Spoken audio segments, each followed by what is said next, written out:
Any other winners you want to mention? Yes, Sir Andy Dalton. Sir, he's knighted him. I've knighted him because he's finally delivered. Oh, I actually did have the Raiders last week. They were my 7th seed. They're now my 6th seed after a strong showing against the Chiefs, and that means the Dolphins have actually dropped out completely. I know it's pretty harsh, but yeah, I've got them just missing out. And yeah, I don't know. I'm probably not respecting Indy enough just because Phil Rivers. But I think the Titans have a good shot at winning, and the fact that they get the field goal leeway is pretty big in the spreads. It's a miracle! Oh yeah! What about that one? Unbelievable! Balotelli, Aguero!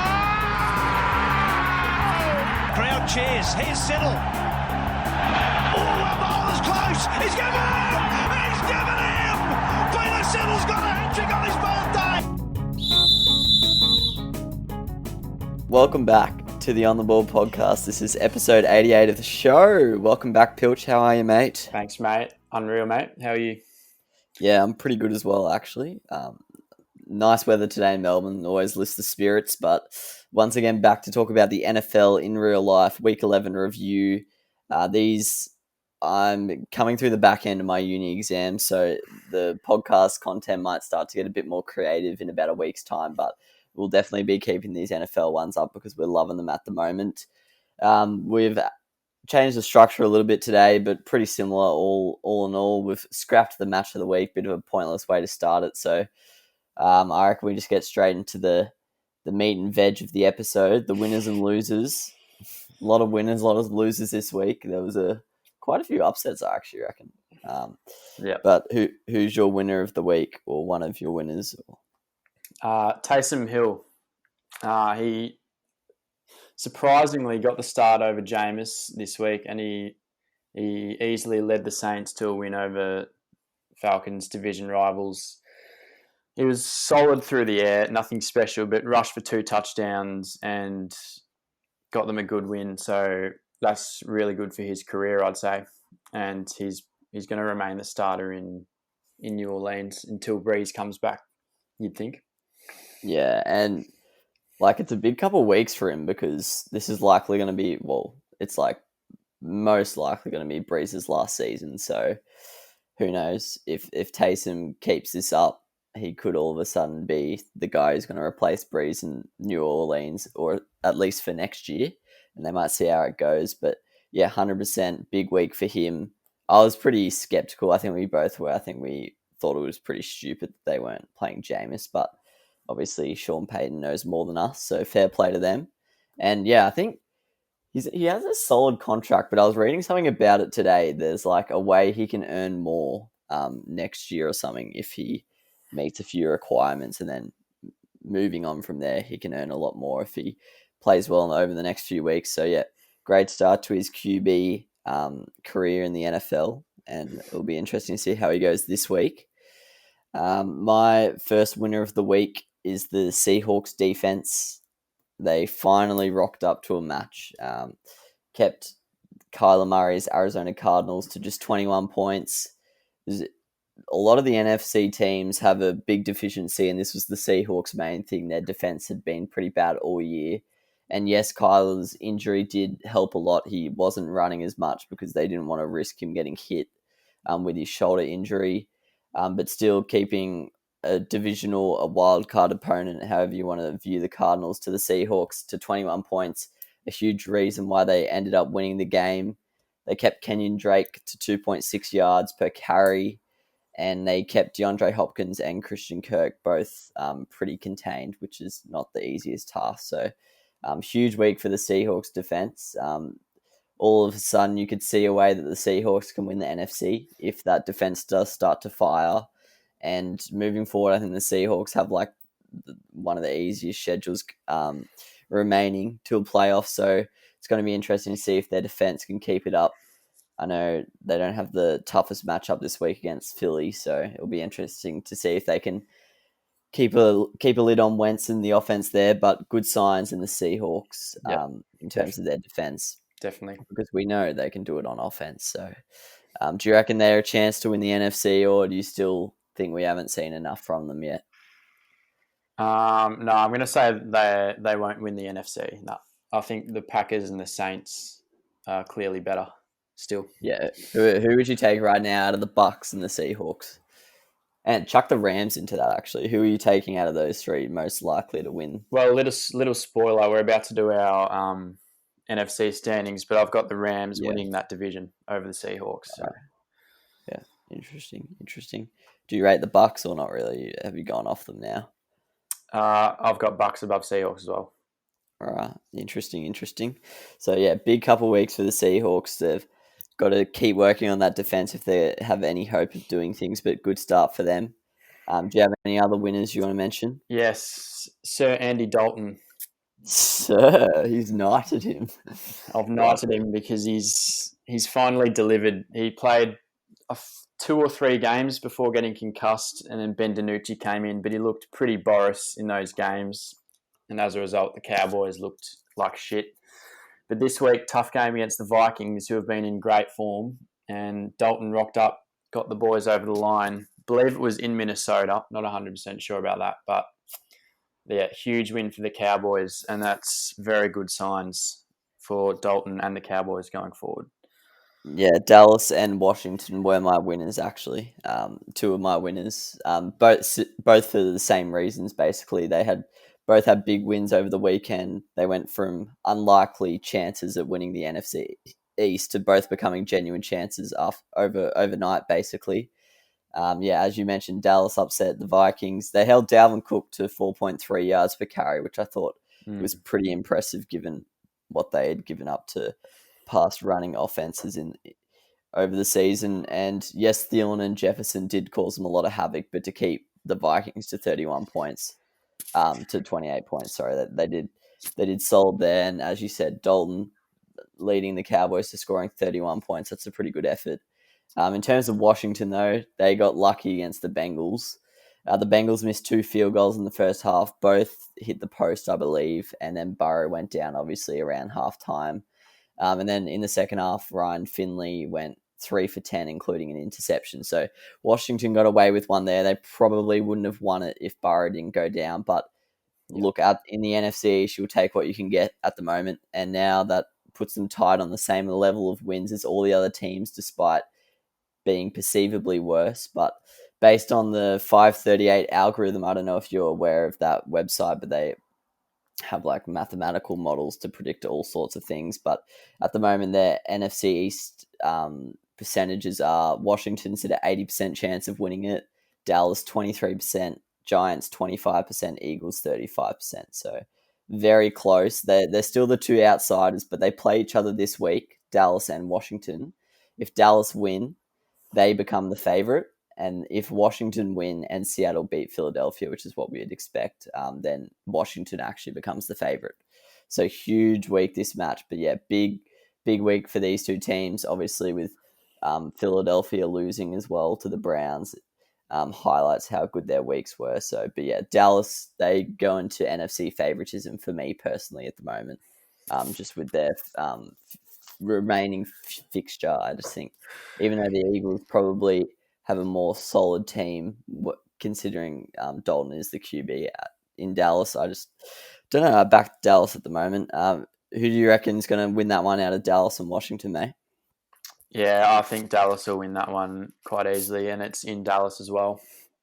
Yeah. So, I can't. If they can stop the Vikings' run, they should be able to stop Washington's run. And then look, Alex Smith, he's not a bad quarterback, but if you're putting it down to Alex Smith having to cook to beat you, you're looking pretty good to win that. So yeah, I'd definitely go with Dallas there, and all of a sudden they're almost, well, not a lock, but they're looking very good for playoffs.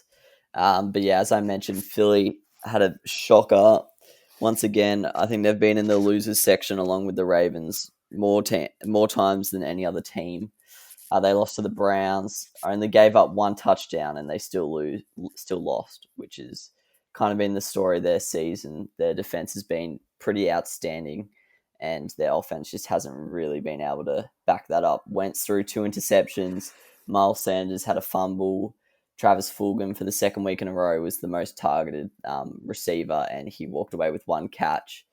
In terms of my votes, I know this isn't the be-all and end-all, but I do a top 10 for each week, and Wentz is now one of only 2 quarterbacks who hasn't polled at all in any week out of any quarterback with more than 6 starts. Nick Foles is the only other to do that. So at the moment, that's Good not company there. really a great position to be in.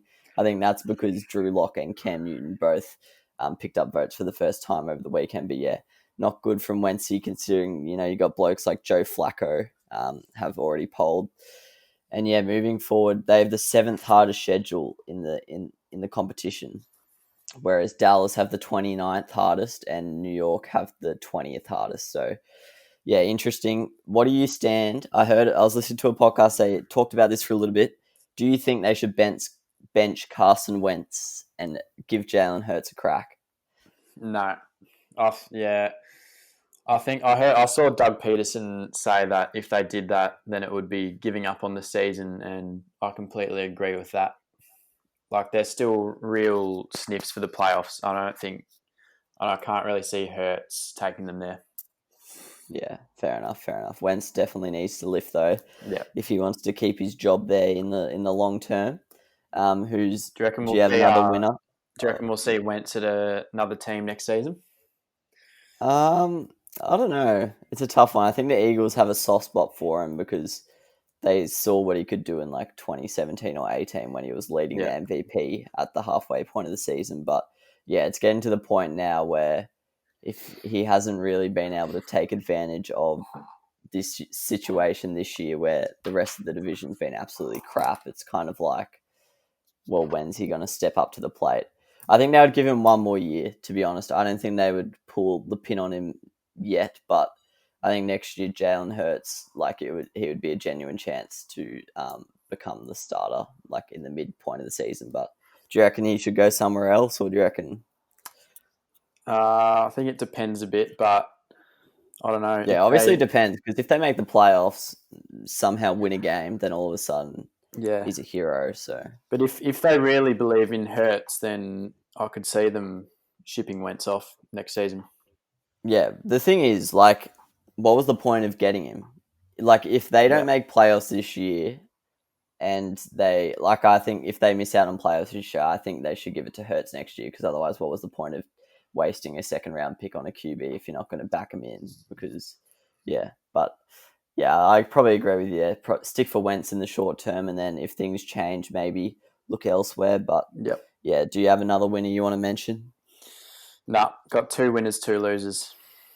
I've got a couple more winners to mention. So my first winner, my second, I don't know how to say that, but my third winner, I think I'm up to now. I've got quite a few here today. Big win over the Packers. It was the Indianapolis Colts, back-to-back weeks of scoring 34 points. Their defense is still pretty solid, but they held the Packers to 28 points, which is a pretty good achievement. But statistically, their pass defense isn't actually that good. It's like middle of the road, but they seem to just pull out the big plays when it matters, which is, like, as a defense, that's all that really matters. Jonathan Taylor finally showed something, and I think that might be due to the fact that their passing game is starting to pick it up, and that's going to cause defenses to look at the pass more, where before they were just purely running. So I reckon Taylor will have a bit more room to work with there, and hopefully could hit some form moving into the playoffs for them. And this week they've got the Titans once again. They only played them 2 weeks ago or something, but if they beat the Titans this week based on that 538 algorithm, they go up to an 85% chance of winning the division. So huge match this week, but the Colts have put themselves in a very good position of making the playoffs when seemingly it looked like 2 weeks ago that they were going to miss out. So it's been a big fortnight for the Colts, but they've got to top it off here with a win, I reckon, because if they lose here, then all of a sudden it feels like the bubbles burst a little bit. But I think they're going into this Titans match as favourite. Do you like them against the Titans, or? No, I actually think the Titans are going to win and consequently win the division, but Indy are the real deal. They've looked really good over the past month or so.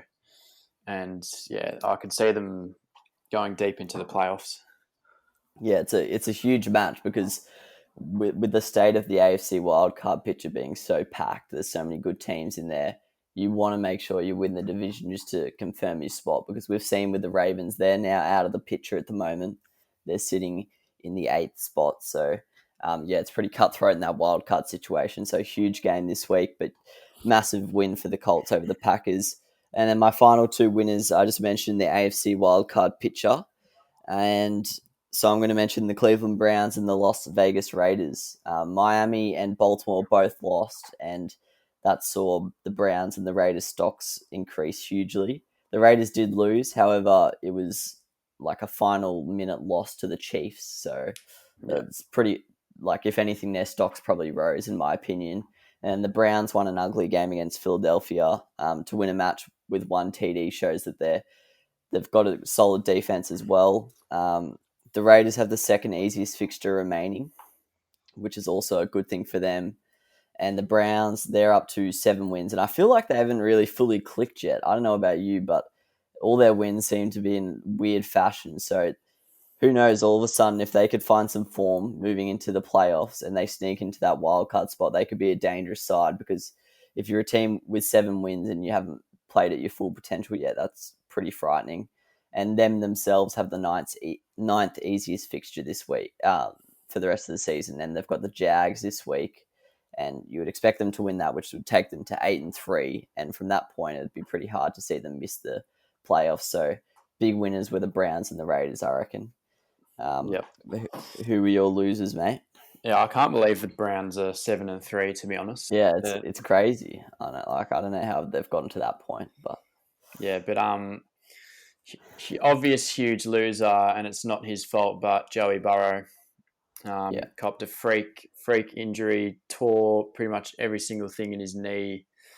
He's going to be out for minimum 12 months, apparently. So some people are saying he's like going to be ready for round 1, and I just don't understand how that's possible, because I'm pretty sure he's going to need a minimum of 12 months if we go off how long it takes AFL players to recover from that sort of thing. But he's likely going to miss a lot of next season, and it's just really unlucky, but hopefully he can bounce back. Yeah, usually the earliest you can come back from an ACL is like 9 months, which would be round 1. But he's torn everything. Yeah, exactly. Yeah. That's a clean ACL, where with other stuff, I don't see that happening. Yeah, the Bengals as a whole are one of my losers. Sadly, Burrow going down, as you mentioned, but as we were just discussing, I don't even think he'll be back for round 1 next year, which probably means, well, we can easily put a pencil through this year, and probably means we can put a pencil through next season as well, which is a sad thing to see. As for Bengals fans. But I think this is an opportunity for the Bengals. Their offense has looked pretty good this year, but I think it's a good chance for them to look at their defense. They've got how long have they got to the rest of the season? They've got like 5 weeks, 6 weeks to work out what is decent on their defense. And then they've got to look next year in the offseason how they can improve that, because they've got the offense now, they've got their star quarterback, and now they've got to start to build a decent defense to help him out, because can't make him score 40 points every week to win. So I think that's probably their mission for the rest of the season. So it's not all completely doomed, but not great signs when you can pretty much put a line through 2 seasons based off 1 injury. So and another thing for the Bengals. Another extremely important thing they need to do is just build that offensive line, because Burrow was being sacked on average about 8 times every single week, and that has cost him a year of his career. It's cost him an ACL, so they need to get a better offensive line. It's 100%. Hundy, agree with that. So not great things for the Bengals. Who's your other loser of the week? Because I've got a few, so you hit us with that one. Yeah, another obvious one. Tom Brady had a bit of a stinker of a performance against the Rams. Rams are a very good defense, but Brady did not look good at all, and he's been copping quite a bit of criticism for his performance on social media. Our mate Curtis was absolutely abusing him, calling him a bottom 5 quarterback in the NFL, which is a little bit harsh, but Brady will not like that at all, and I think he's going to bounce back, as he always does. Yeah. But he's copped the spotlight for all the bad reasons this week. Yeah, I 100% agree. The Bucks as a whole, they're starting to look a bit like they've had a couple like blips. You can say, yeah, fair enough, it's a weird year, but all of a sudden they've had 4 or 5 bad games, and then you start to question, are they actually a good team anymore? So yeah, big couple weeks coming up. They've got the Chiefs this week, which is a huge game in prime time. So it's going to be interesting to see how that one goes down. Because their primetime record absolutely sucks so far this year. I think they're like 0-4 or something. So I think they're 1-3, but the win was against the Giants. So yeah, And they they need to almost lift, lost that. and yeah, exactly. So Brady needs to lift. Their team as a whole needs to lift. Their running game's been pretty awful of late as well. So yeah, a lot of things in that Buccaneers team needs to improve, but it's got to start with the quarterback. And yeah, 100% agree with you there, mate. I'll start with the Ravens. Like, I don't want to harp on them too much. They've basically been in the losers section every single week, but lost a tight game to the Titans in overtime. They got Derrick Henry in the last quarter. Happens pretty much every week, and in overtime. It wasn't actually the worst performance. I think the Titans are a pretty good team. But for me, the issue is the current playoff picture. They're now out of it, and it's starting to look a little bit worrying. They don't have the toughest schedule moving forward. They play a few good sides, obviously the Steelers this week. So I still think they're a good chance of making the playoffs, but it's starting to look a bit worrying at the moment. They're in really bad form. The Titans are starting to become their bogey team almost. They just seem to not be able to get over that hurdle. But given how packed that AFC wildcard picture is, yeah, I'd be starting to get a little bit nervous if I was a Baltimore fan, because they've still got COVID issues. They've still got injury issues, especially on defense. Well, now they've got it in offense as well with the running back situation this week. So yeah, bit worrying for the Ravens. Like, I don't think they're out of it at all. I think they're still likely to make it, but yeah, they need to turn the tide very quickly. Otherwise, that AFC wildcard picture might get a little bit too crowded for them. So yeah, worrying signs there. My second last one is the Packers. I know you're a big fan of the Packers, so you probably won't like them being here, but they lost a big game to the Colts, and they've only played 2 teams with positive records at the time, and the Colts were one of them, and the Buccaneers were the other. So they've had a very soft draw. They have the lowest strength of victory of any NFC team with more than 4 wins. So it's fair to say they've been bloody loved by the NFL fixturing department. But yeah, easiest strength of schedule in the NFC all season, and they are only 7-3. So look, I don't think they're a bad team at all. It's more just a concern of whether they're going to be able to do it in the playoffs, given how light their regular season fixture has been. They've basically won the NFC North, but in the grand scheme of things, this loss was pretty big, in my opinion. Yeah, I'm just getting a bit worried about the Packers now. There is no clear standout in the NFC, which is in their favour, but yeah, they keep having slip-ups in the big games that we want to see something that makes us think they're solid candidates to win the NFC, and they did not provide that for us this week. But there's actually quite a few good games this week, and they are in one of them, the Bears. It's probably not going to be the most attractive game to watch, but it'll be interesting to see how they go up against one of the other biggest defenses in the competition after losing to both the Bucks and the Colts. So it'll be a good test for Rodgers and his men. Finally, the Dolphins are my final loser. They've now actually, we'll get to this in a bit, but a little bit of a sneak preview. They've exited my playoff picture, after their loss to the Broncos. Tua was obviously benched for Fitzy. It's been talked about a lot. It was part injury though, but I also do believe it was part performance. And Fitzy actually outperformed Tua as soon as he got in. So they're starting Tua again. I'm not saying they're going to bench him this week or anything, but questions probably got to be asked. I actually reckon right now Fitzy's the better man for the job, but I know they're kind of looking ahead at the future as well. But yeah, the Broncos held them to 13 points. They are a good defense, but that's not really good enough for a team vying for a division title win. The Broncos defensive line absolutely killed the Dolphins O-line. The Dolphins QBs got sacked 6 times, and on the ground they only went 3.3 yards per carry. So, worrying signs for that Dolphins offense. It just was not moving at all. And I was having a little look at their results, and they actually have the lowest strength of victory in the AFC of any team with more than 4 wins. Going forward, they have the easiest fixture remaining, but as I keep mentioning, that AFC wildcard picture is absolutely stacked. So with the way that offense is performing at the moment, I think the defense kind of sugar-coated their last couple of weeks with a few touchdowns and special teams as well. But now as soon as they don't put a score up, then we see that this offense really isn't functioning that well.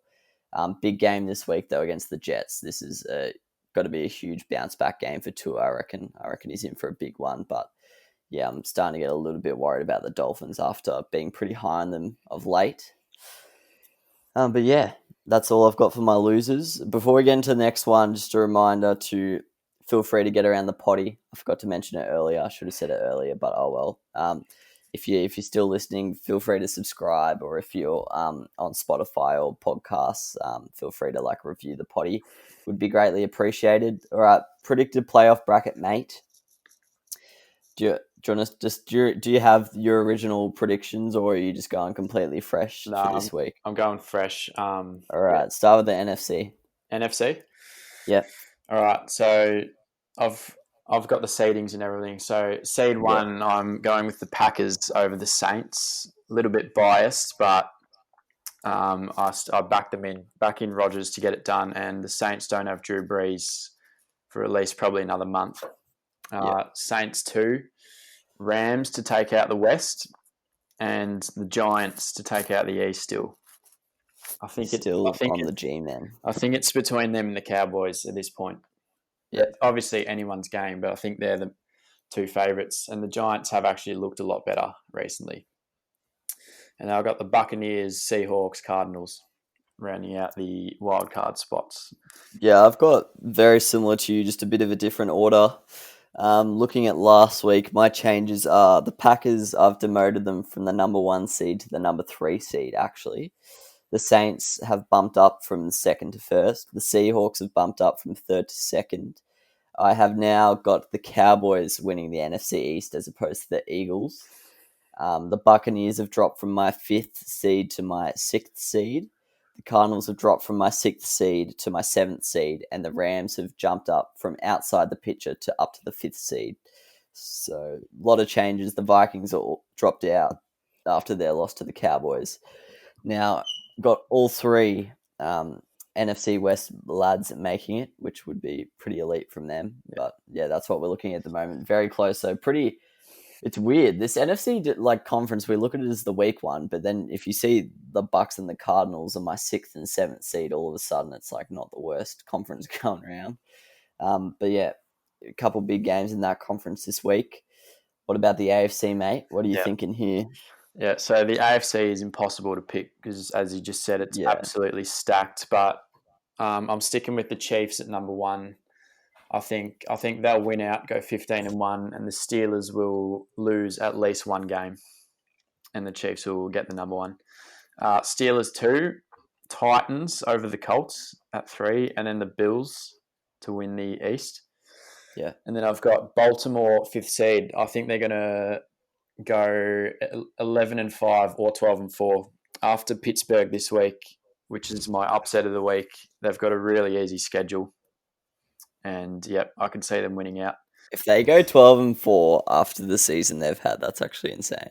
I'm pretty sure their hardest game... It'd be the weirdest 12-4 of all time. Yeah, I'm pretty sure their hardest game is the Browns after Pittsburgh this week, and I think they'll beat the Browns. So. This is just recency bias, but it feels like they've had the worst year ever, but they went 5-1 at the start or something. So it's been a bizarre year for them.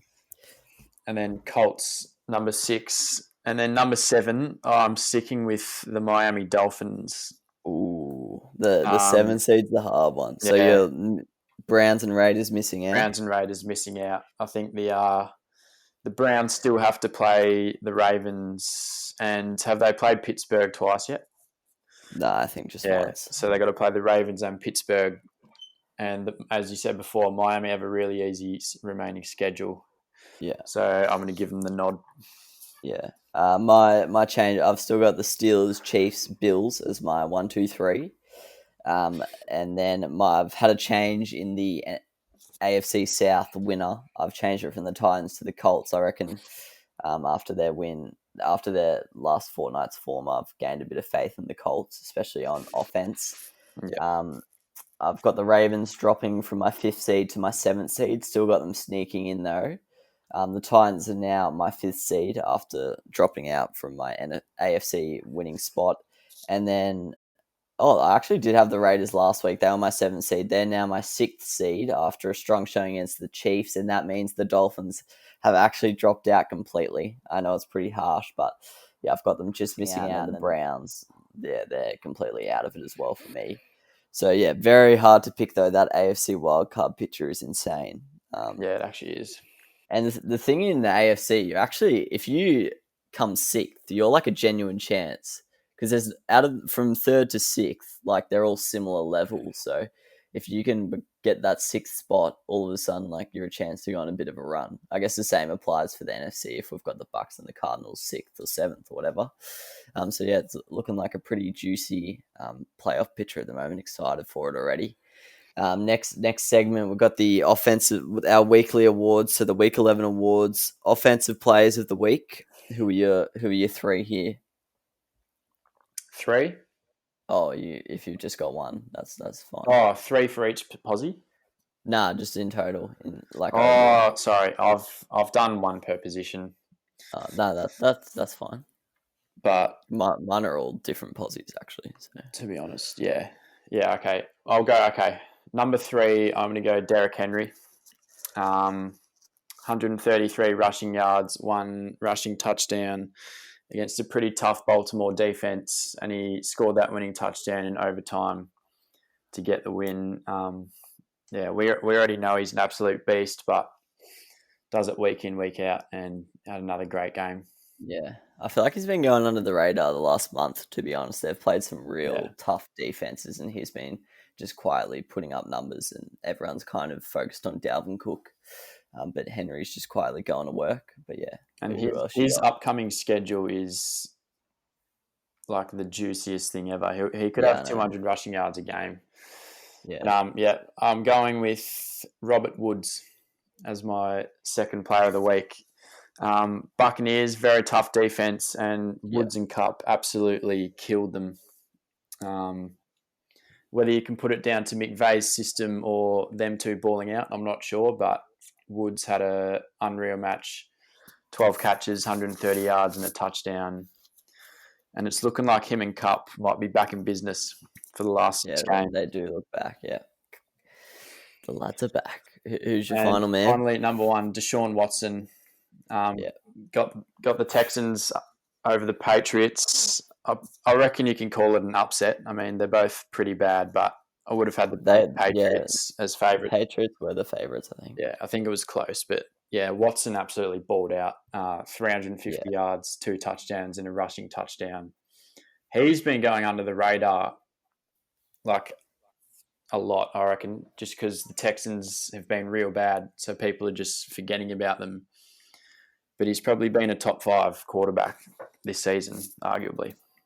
Yeah, I'm a Deshaun Watson fan. Like, I've frothed him ever since I've started watching NFL. I think he's a top 5 quarterback for sure. Yeah. Love what that man does. Yeah, he was one of my players. He was my second guy. My third guy was Travis Kelce, actually. Even though, like, everyone knows he's one of the best tight ends at the moment, I feel like he still goes a little bit unloved just because he's a tight end, not a wide receiver, but he actually dominates every single week. And this game he took over, he had 131 total yards, including a match-winning touchdown in the final minutes. So Travis Kelce and Patrick Mahomes, one of the GOAT connections at the moment. Deshaun Watson was my number 2. And then my number 1 was Adam Thielen, actually balled out against the Cowboys. He'd been having a bit of a lull in the mid-season. He started well, good opening month, then he went a bit quiet, and then the last 2 weeks he's been back in force now that Dalvin Cook's kind of slowing down a little bit. by slowing down, I mean he's getting like 90, 100 yards, not 300. But yeah, he did play in a loss that's probably cost his team a playoff chance, but he had 123 yards from scrimmage, caught the ball twice in the end zone, including, did you see his catch? One of his catches in the back corner was insane. The one-hander. Yeah, Yeah. it was He such a did good that. He's view. done that 2 weeks in a row. Yeah, he's some of the best hands in the Yeah. game. But yeah, he actually killed it. I love him. Him and Jefferson are looking like we were just talking about Cup and Woods, obviously one of the premier 1 and 2 wide receiver combos, but Thielen and Jefferson already look like one of the best. Yeah, right up there for sure. I'd probably put them above Woods and Cup. Yeah, I actually probably agree with you. Jefferson's a freak. Honourable mentions, I'll shout out Kirk Cousins, even though in a loss I thought he played pretty well. Derrick Henry, as you mentioned. Dalvin Cook, so a lot of Vikings love here in a bad loss. Damian Bird, he started the season well, and then Jacoby Myers took over, but he had a big game. And then, Robert Woods and your man, Keenan Allen, on track. He broke the record for the most receptions in a Chargers game, I believe. And as you pointed out to me earlier this week, he's on track to beat Michael Thomas's record, so of most receptions ever in a season. He's not on track, but he's a sniff. Well, he's a good sniff. We were looking at it before. Yeah. I think he needs like 10 or 11 receptions a game to get it. Yeah, surely he's averaging that. Man's a freak. Well, he gets peppered. No, he's only averaging 8, but okay. But he came off early in one of them. And one of them was with Tyrod Taylor. So, yeah, that is handicapping at its finest. Offensive Rookie of the Week, who are you going with here? Yep. So, for me, it was obviously Justin Herbert. The man is an absolute freak. 366 yards, 3 touchdowns. It was against the Jets, but he balled out. But I do want to give a shout out to my boy, Clyde Edwards-Helaire. That bloke is an absolute machine. Raiders are a pretty good run defense this season, just quietly. And he only had like 14, 15 attempts, but he took them for 70 yards and 2 touchdowns. Pretty much ripped them to shreds, 5 yards a carry. And yeah, he's going to be a freak. Yeah, he's my offensive Rookie of the Week, the big Clyde. As you mentioned, Raiders just quietly have been a top 10 rush defense since the start of October. And him and Lev Bell are starting to become a pretty solid complementary duo in the backfield for the Chiefs. Obviously, the limelight goes to the likes of Tyreek Hill, Travis Kelce, Patrick Mahomes, but they've quietly been going about their business, and they combined for 3 touchdowns on the weekend. Bell, I'll be honest, I wasn't really an NFL diehard when Bell was at his peak, but just from the things I saw there, he's like a gazelle. He stands up so tall, and he just kind of strolls around, and then he just spin moves blokes. It's so weird. But yeah, Clive's an absolute bull up the middle. So they're a pretty good combo to watch. Honourable mentions, J.K. Dobbins had a bit of a breakout game, and Antonio Gibson, also a big reason why Washington got up over the Bengals, but obviously pretty favourable matchup, that one. And then, Jefferson and Herbert all played very well. Just quickly, Defensive Player of the Week for me, Olivier Vernon, defensive end of the Cleveland Browns. I've heard of this bloke's name before, but I didn't know too much about him. But yeah, Myles Garrett wasn't playing this week, who's their normal pass rushing beast, but Vernon stepped up in his absence. Huge reason why the Browns won with only 1 touchdown. He had 3 sacks, 1 for a safety, had 3 tackles for a loss, which is probably the most underrated defensive stat because that's basically a sack just for the running back. But anyway, that's another story for another day. But yeah, he absolutely killed it. All right, game picks. We've added a bit more sauce to this section this week. We've got an upset of the week, a sure bet of the week, and then I've been listening to a few NFL gambling podcasts. I myself don't dabble in it. Pilch, you get around it a little bit. So we're going to talk about some of the spreads that we like.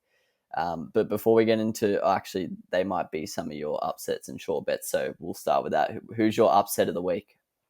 Yeah, my upset of the week is the Ravens to beat the Steelers. I think the Ravens it'll be a revenge game for the Ravens after a pretty poor loss to the Titans last week. The Titans were actually favourites. I think we were talking about that. Yeah. And we were a bit surprised about it. But yeah, the Steelers are heavy favourites in this one. minus 5.5 points. So I think there's good value on the Ravens to get up there. Yeah, I agree with you there. I'm a bit worried about their injuries, if I'm honest. Their backfield's been obliterated by COVID, but True. yeah, I definitely think they're being disrespected by the market there. They're still, even despite being in bad form, they've still been putting up good results. My upset of the week, a bit of an irrelevant one, but just because it's on Thanksgiving, it's got some relevance. But the first Thanksgiving game, I reckon the Lions are a pretty good chance to beat the Texans. Lions had a disgraceful result on the weekend, like no other way of putting it. They lost 20-0 to the Panthers with PJ Walker at the quarterback position. But yeah, I reckon they might bounce back here.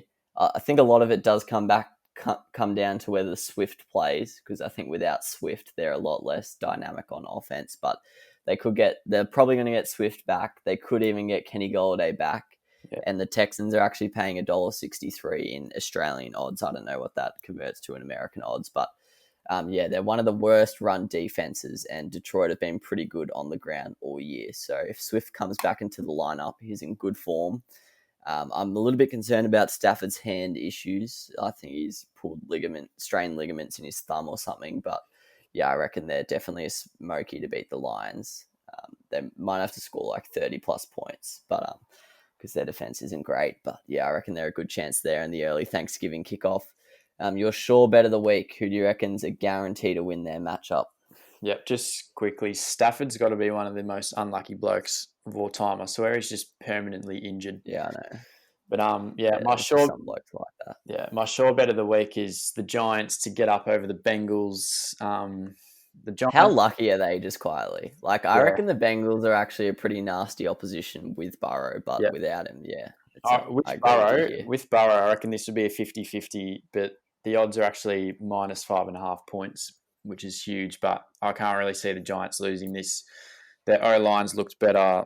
The whole squad's looked better recently, and Joe Burrow's out. So I think it's a sure bet. Yeah, I don't think it will be a pretty win from the Giants. Who knows? There could be a statement win, but yeah, I can't really see the Bengals scoring more than 2 touchdowns, if I'm honest. And the Giants will score more than that. So yeah, I'm very confident with you there. Danny Dimes, the great man. My sure bet of the week is, this is probably a cop-out, but Miami to bounce back and beat the Jets. I reckon they're going to thump them. Like, I reckon they're going to put 40 on them or something like that. Yeah, I reckon they'll let Tua have a real crack at it. They've kind of been limiting him a bit. They haven't been giving him too much passing action. They've been running it a lot. And yeah, I reckon he's going to have a blinder. I reckon he's going to have a breakout game. Yes, it is a dog act to just pick the 0-10 team to lose, but oh well. I reckon it's a must-win for the Dolphins. They've got to win these games if they're going to make the playoffs, and I reckon they'll do exactly that in beautiful fashion. So that's mine. The game spread, what are you interested in here? Yeah, so I've got 2 here. The first one is the Titans plus 3.5 v the Colts. I think this will be a very close game either way. Coin toss kind of stuff. And yeah, I don't know. I'm probably not respecting Indy enough just because Phil Rivers. But I think the Titans have a good shot at winning, and the fact that they get the field goal leeway is pretty big in the spreads. So you don't really see teams winning by 4 or 5 points. It's either going to be 3 or 6 or 7. Yeah. Yeah. So I think they're a good shot to cover by 3.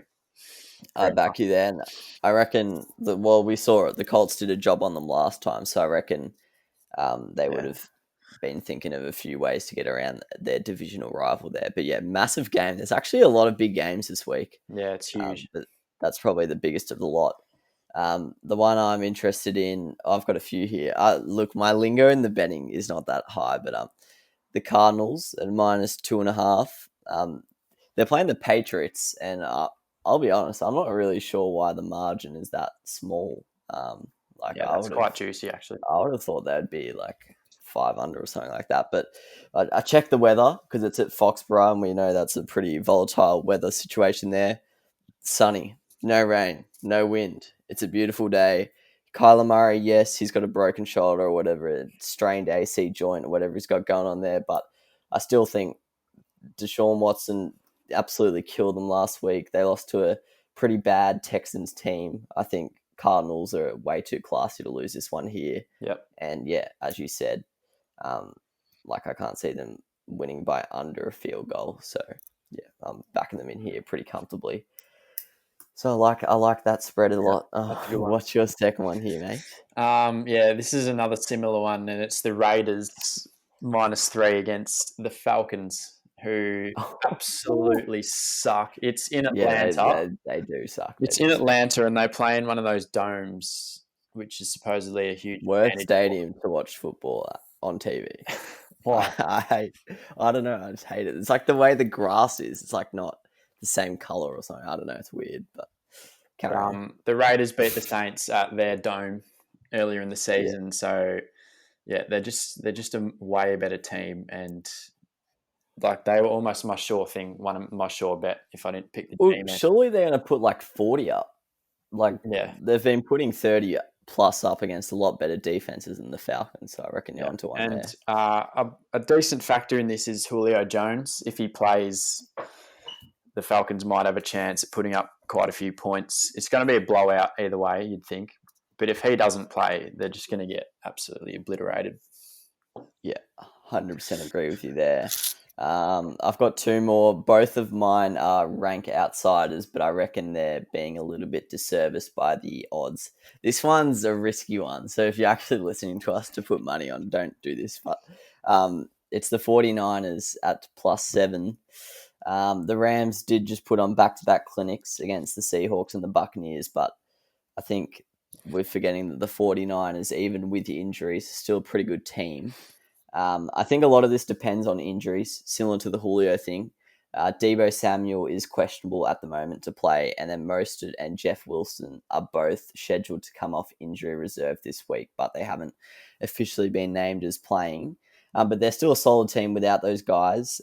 They've played the Seahawks, Packers, and Saints, so they're kind of making them look a lot worse than they are. And the game before that was the match they smashed the Patriots like 40-5 or something like that. So especially if they get Mostert back, I think that's a huge in, because I reckon he adds a lot to their running game, especially and Deebo Samuel as well. He adds a lot in the air, but I reckon +7 is a bit stiff for them. The Rams aren't the highest scoring team going around, so yes, it's going to be tough for them to score a lot of points against this quality Rams defense, but I reckon +7 is a bit of a disservice to the 49ers. But yeah.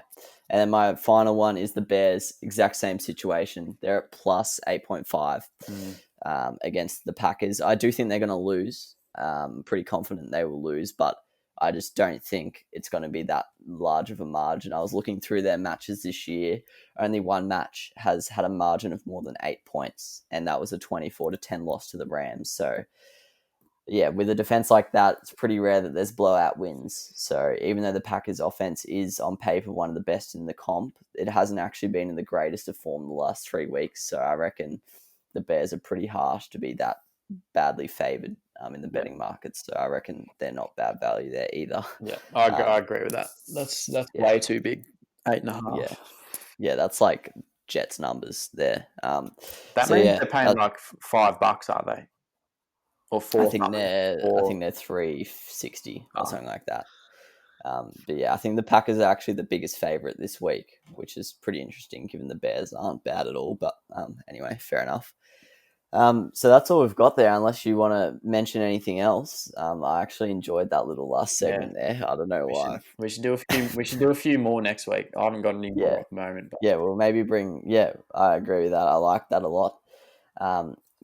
We'll continue changing the structure, streamline it, kick out the bits we don't like, keep the bits we like. But really appreciate it if you're still watching or listening at this point. If this is a clip, feel free to check out the other clips from the episode or check out other full episodes of the podcast. Feel free to get around the potty in terms of subscribing, liking, commenting, rating, and reviewing. Also get around the social media so you know when we upload a new episode. But basically thanks for coming on, Pilch, as always. Greatly appreciated, especially on the day of a uni exam. Shout outs for that one. And we'll be back, same place, tomorrow, same time, for a fantasy week 12 preview. Big week in fantasy, so tune in for that one. And actually, before we go, quick. Oh, you've basically said who's going to win this, but we haven't mentioned this game. Who have you got in the Chiefs versus Bucks? Quick. Chiefs. That's what you get. Chiefs. All right, yeah, beautiful. You've answered Colts, Titans, and Washington, Dallas, so we don't need to go over those ones. But yeah, but for now, that's been the On the Ball Potty, and thanks for tuning in.